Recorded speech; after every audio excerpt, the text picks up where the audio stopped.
भ्रष्टाचार के मामले में कांग्रेस के विधायक सोनीपत से सुरेंद्र पवार को कल हाईकोर्ट से बड़ी राहत मिली है और इस मुद्दे पर बातचीत करने के लिए आज हमारे साथ हरियाणा मीडिया कोऑर्डिनेटर सर, जिस तरह से कल पवार साहब के फेवर में हाईकोर्ट का फैसला आया, उस फैसले को आप कैसे देखते हैं? देखिए, पूरी तरह से जांच एजेंसियों का जो दुरुपयोग था वो बिल्कुल बेनकाब हुई है। भारतीय जनता पार्टी के और जांच एजेंसियों के सरकार के ऊपर एक करारा तमाचा हाईकोर्ट की तरफ से पड़ा है। जिस तरह से निर्णय आया है, ये सिद्ध हो गया है कि बीजेपी झूठ बोलती है और बीजेपी हर हाल में जांच एजेंसियों का दुरुपयोग करती है। सर, जिस तरह से चुनाव प्रचार के बीच में ये फैसला आया है, तो इससे चुनाव पर कितना असर पड़ेगा? देखिए, जनता का भरोसा बढ़ता है जब न्यायालय का फैसला आता है। न्यायालय मोहर लगाती है कि कांग्रेस पार्टी निष्पक्ष है, कांग्रेस पार्टी ईमानदार है और कांग्रेस पार्टी के नेताओं के ऊपर इस तरह के जब केस हटते हैं तो स्वाभाविक है कि जनता का भरोसा बढ़ता है और उसका कहीं ना कहीं सीधा सीधा राजनीतिक प्रभाव पड़ता है। विपक्ष पार्टियां लगातार दावे कर रही है कि बिना उनके सरकार नहीं बनेगी हरियाणा में। आप उनके दावों को कैसे देखते हैं? केवल वोट कटवा के तौर पर वो लोग आए हैं। बीजेपी के पूरी तरह से जिस तरह से बीजेपी चलाना चाहती है उस तरह से वो चलते हैं और जिस तरह से जो स्टेटमेंट बीजेपी दिलवाना चाहती है वो देते हैं। वोट कटवाओं का हरियाणा में इस बार कोई स्थान नहीं है। कांग्रेस इस बार 65 के पार जाएगी और हमारी सीधी टक्कर बीजेपी से है, जिसका बहुत बुरा हाल हरियाणा में है।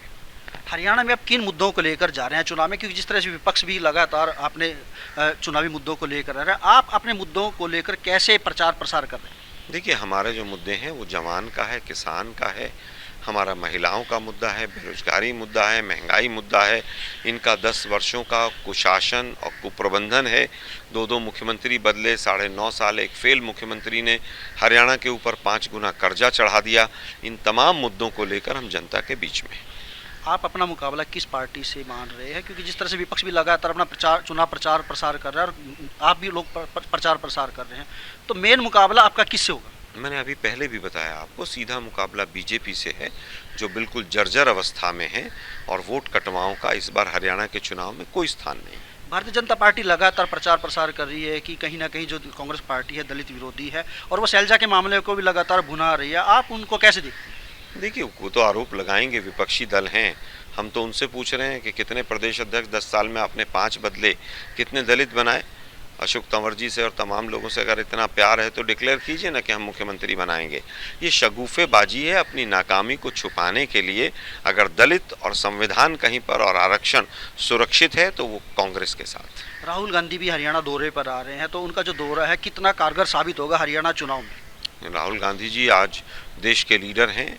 भारत जोड़ो यात्रा और लोकसभा के चुनाव के बाद जिस तरह से देश ने उनको स्वीकार किया है, तमाम मुद्दों के ऊपर मुखर होकर बोल रहे हैं। हरियाणा में आएंगे और हरियाणा की जनता से हम निवेदन करेंगे कि वो उनकी बातों को ध्यान से सुने। राहुल गांधी जी हरियाणा के तरक्की और विकास की बात करेंगे। धन्यवाद। तो ये थे हमारे साथ हरियाणा मीडिया कोऑर्डिनेटर कांग्रेस के आलोक शर्मा जी, जिनका कहना है कि कहीं ना कहीं कांग्रेस मजबूत दावेदार है और सत्ता में एक बार फिर वापस करेगी।